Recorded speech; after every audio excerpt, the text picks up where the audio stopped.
Hey y'all, Miss Brown here, your favorite 8th grade science teacher. Okay, so what I'm doing is I am going over the molecule sort that we did on Wednesday, November 11th.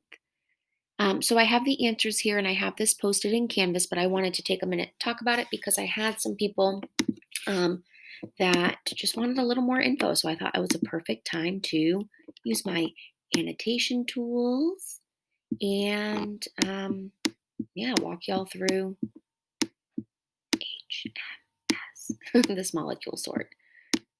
Practice my handwriting skills. Check that out. Y'all, that is bad. Okay,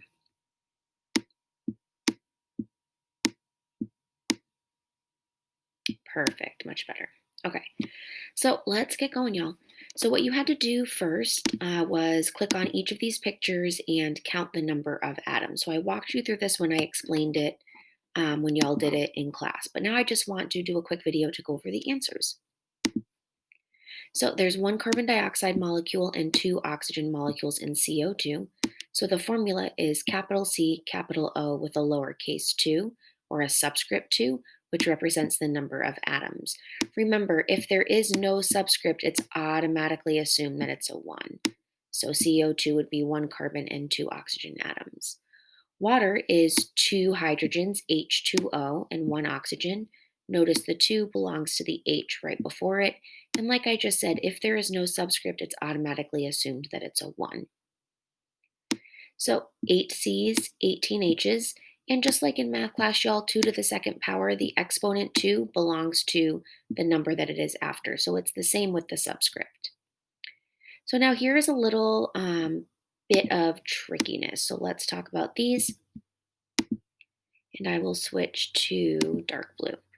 So what you do here is if you see parentheses, you distribute. So this 3 gets distributed to this O3 and it gets distributed to this N. So technically you had only 1 nitrogen to start, but this 3 distributes. So now you have 3 nitrogen atoms, and 3 times 3 for the O's would mean you would have 9 oxygen atoms. So that's why we have 9 and 3. Now, this subscript of 3 does not go to the aluminum. So this does not go to the aluminum because the aluminum is outside of the parenthesis. So that's why there is only 1 aluminum. Now, same thing for this. Let me erase to get some new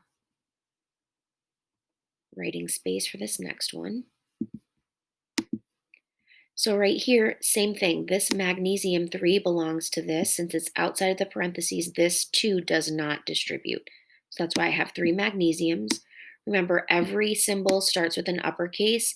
If there is a second letter, it's lowercase. That's how you can count how many elements are in a compound by how many capitals. M, P, O, so magnesium, phosphorus, oxygen. Now, let me switch colors.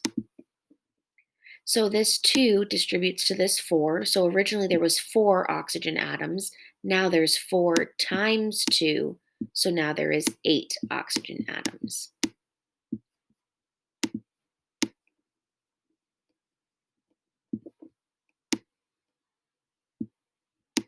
Just clean this up a little bit. Awesome. So then this 2 also distributes to this phosphorus. So typically just a capital P with no subscript means you have 1, but now I'm distributing that 2, so now I have 2 phosphorus atoms. And then like we already said, magnesium was 3. Awesome. So now let's move on to this next one. So right here, sugar, gotta love sugar. So this one's an easy one because there's no parentheses, no coefficients. So it's 12 carbon, 22 hydrogen, 11 oxygen. Same with chocolate, chocolate, same thing, 7, 8, 4, and 2. When there's no parentheses, y'all, no subscripts, it's pretty much just whatever the number is what it is below. So I hope that was helpful for your molecule sort. And now let's head over to the questions. Y'all, I wish that there was, unless I'm just not seeing it, I wish there was like a clear all feature.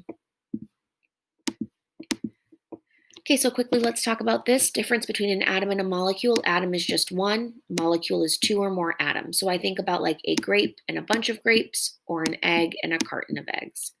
How do you determine the chemical formula? You use the element symbol.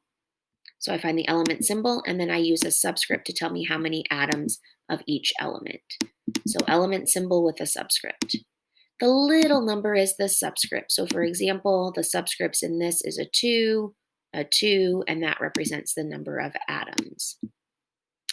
So a chemical formula is a set of chemical symbols showing the elements present or the elements that are there within the compound. So remember, a compound is 2 or more elements chemically combined. All of these chemical formulas are technically element compounds because they're 2 elements, carbon and oxygen, chemically combined. If they're stuck together, then that means that it's a compound. So the parentheses help you distribute. So for example, right here, this parenthesis means that this 3 needs to distribute to the NO3. So nitrate, they're technically telling me that there's 3 atoms of nitrate within that.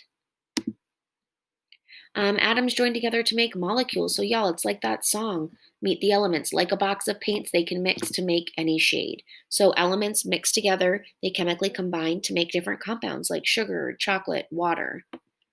The little lines represent bonds. So for example, in this picture, these little lines represent chemical bonds. So the hydrogen is chemically bonded to the carbon by their valence electrons. So remember, the electrons are responsible for chemical bonding. So those little lines represent pretty much like hands. They're holding hands, they're connecting, they're bonding. So like I just said, y'all, the electrons, specifically the valence electrons, bond together. So remember my phrase, if you're full, pat in my belly. If you're full, you've ate, A-T-E or E-I-G-H-T. The octet rule states that every atom wants to have a full outer shell. So if you have 2, you want 8 total. So you're either looking for 6 or you're looking to get rid of your 2. So during what process are molecules formed? During chemical reactions. They bond together, they chemically bond, they make a new compound. So it's during a chemical reaction. So y'all, I hope that was helpful. This was the molecule sort from Wednesday, November 12th. Bye, y'all. Love each and every one of you, and you fill my buckets each and every day. Overflowing. Bye, y'all.